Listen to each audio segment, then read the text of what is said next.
I'm your host, Sheldon Alexander, and it's feeling pretty good on this Monday morning as we are still on a wave on the pod. Our Thursday pod, we went 5-3 against the spread. Adding it all up, that's 19-11 against the spread in the play-in and playoffs combined. 31-15-1 against the spread in our NBA picks given out on this pod. We'll do that again every time there's a pod during the playoffs. We're going to go through each and every series and give you a pick for that next game. We're on a wave right now, just trying to keep the wave going. Something I'm not really interested in seeing how it turns out, but we're here anyways. Bulls and Bucks. Milwaukee leads the series 3-1. The Bucks were favored by 4.5, and they won in a blowout in Chicago, 119-95. Giannis putting up just, your casual 32, 17, and 7. No Middleton, no problem, at least for now, against the Bulls. I mean, game 5 is Wednesday, chance to clinch the series. Bucks are favored by 10 points. I told y'all my theme is 1, 2, 3 Cancun. And you're going to rarely ever hear me come out here and lay 10 points. But sure. I'm going to lay the 10 points, and it's Bucks. Okay. -10, 1, 2, 3 Cancun. Like when you can't win a home game, like I understand there's injuries for the Bulls and I get it. Yep. I totally get it. But like 119-95, like, come on. Like, what are we even doing here? At that point, I understand the logic in giving the points, but I gotta take the Bucks in a blowout here.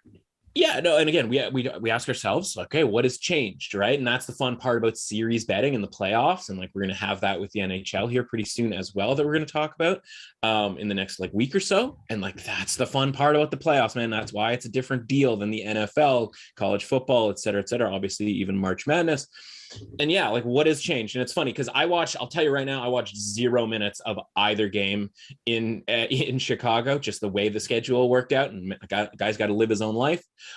So those were the games that were sort of eminently skippable this past weekend. And I say games plural because you could copy and paste everything that you just said. I assume you're talking about game 4 because you could copy and paste that to apply to game 3, right? Yeah. Because it was the exact same circumstance. In fact, the Bucks beat them up even harder in game 3. And so there wasn't even the pushback as that line shifts from Bucks, -2, something along those lines in game 3 to they're out to 4.5 for that game. And at no point was I like, hey guys, we got rally up. We all need to go and grab some Bulls plus 4.5 for this game. Because again, we talk about bankroll management, and that's the difference between this podcast and maybe say a lot of sports betting content out there. Like we're talking about this in real life, right? And we're doing it sequentially. And we talked about how, we grabbed that Bucks -2.5 series price, right? And that conversation that we had with Drew re-upped the next podcast as well. So if you listen to either of those podcasts, you know what my stance is and what my bet is for this series. And then we came back and we saw game 1 and we were like +10. You and I were like, well, that's a bit much for this Bucks team, especially early on in the series. And that's the relevant part, right? It's like, what's the Bucks panic level? Because they're panic, and it's not even panic, it's urgency. What's their urgency level? Because there isn't a ton of urgency in game 1 for a team that's won a championship. There's not, and especially if you win that game, there's not a ton of urgency in game 2. Now, what happens? They slip, right? They lose one in game 2. And you go, okay, well, now we got to really get it together here. And Middleton's out. And you and I talked about, okay, well, when do you need Middleton? When is he going to matter in this playoffs? And the answer is twofold. He's going to matter against really good teams, right? Because you need him to come through in 4 out of 7 games against really good teams. The Bulls are not that. And he's going to matter when we're talking about stretching out a lead, right? Those runs that go from a 10-0 run to like a 15-0 run, something along those lines, that happens because of Chris Middleton.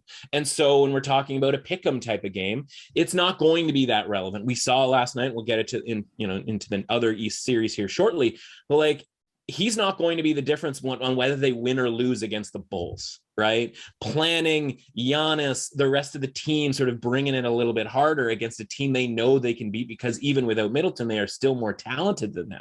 He's not going to be the difference between whether they win or lose. He's going to be the difference between whether they cover a big number or they don't. But again, the difference here is games 1 and games 2, there was not a lot of urgency. And you and I hopped on the Bulls. And so from a series standpoint, we're sitting there with a -2.5 series price that looked very dicey when the Bulls won that game 2. But we also managed to get a couple of units in our back pocket there when we took that +10. And so when we got to games 3 and 4, I didn't need to do anything. Like I said on the podcast on Thursday, I'm just sitting back hoping the Bucks win these relatively pick-a-me type games. Now, it turns out it couldn't have possibly been easier, and I didn't have to watch a minute of those games because, we got through that trip. And now guess what? Now we're sitting here with -2.5 on the series price, right? Obviously needing a 4-1 series victory. And I can't tell you if the Bucks are going to win this game tonight for sure. Nobody can. That's not how this works.